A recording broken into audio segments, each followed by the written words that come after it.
Salut internet, ça chill ou bien? Toujours au rendez-vous? Aujourd'hui on parle webtoon, sur l'application du même nom. Clair, net, précis. C'est y part!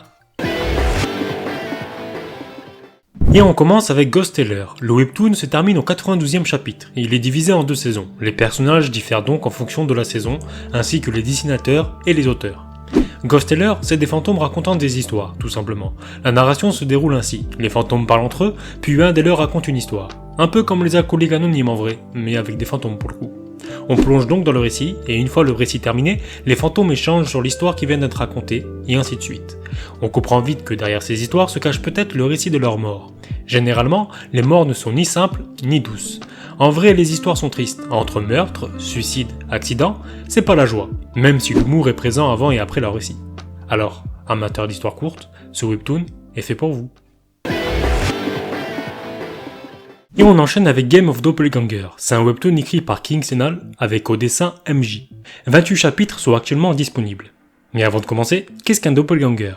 C'est un mot issu de l'allemand, signifiant sosie, ou double d'une personne vivante. Il est présent dans la fiction, le folklore et parfois dans la mythologie germanique et nordique. Selon les légendes, l'apparition d'un doppelganger est un mauvais présage annonçant des malheurs ou la mort de l'individu croisant son double. En gros, c'est ton double maléfique. Ce webtoon raconte l'histoire de Suzy Zong, et elle débute quand notre héroïne aperçoit une ombre, puis un objet roulant vers elle. L'objet ressemble à un œuf. Suzy le ramasse, puis son double maléfique apparaît. Elle lui dit « Quand la dernière sonnerie retentira, celui ou celle qui tiendra l'œuf deviendra la prochaine coquille. » Puis, Suzy se réveille en plein cours, fouille dans son sac et retrouve l'objet. Une de ses camarades admire la beauté de l'œuf. Suzy lui donne donc. Puis il vient 17h, le dernier cours se termine, et c'est là qu'apparaît une créature étrange, sombre, croquant la tête de celle possédant l'œuf. Et le plus étrange dans l'histoire, c'est qu'elle n'en meurt pas. Ce webtoon, c'est une véritable bombe à retardement. En plus, l'œuf change souvent de propriétaire. Enquête, trahison, horreur sont au rendez-vous dans ce webtoon. Et pour le dernier webtoon, on va dans du gore.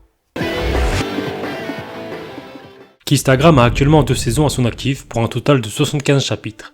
Ce webtoon est écrit et dessiné par Ryong. Attention au graphisme, il aborde des dessins kawaii avec des visages ronds, des yeux ronds, colorés, mais l'histoire elle-même, elle est très loin d'être kawaii.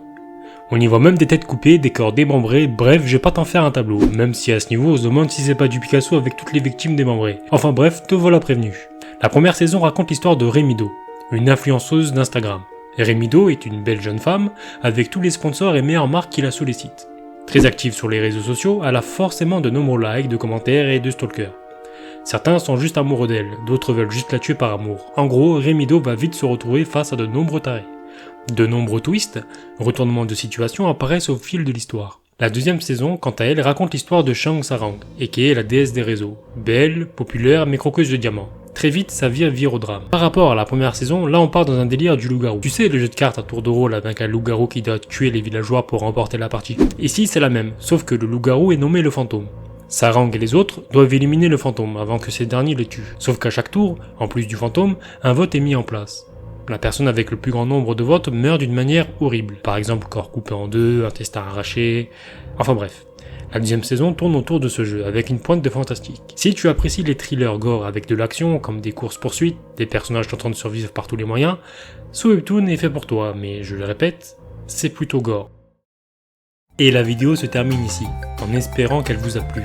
D'ici là, je vous dis à bientôt et surtout, portez-vous bien. Tell me pretty lies, look me in the face, tell me that you love me, even if it's fake.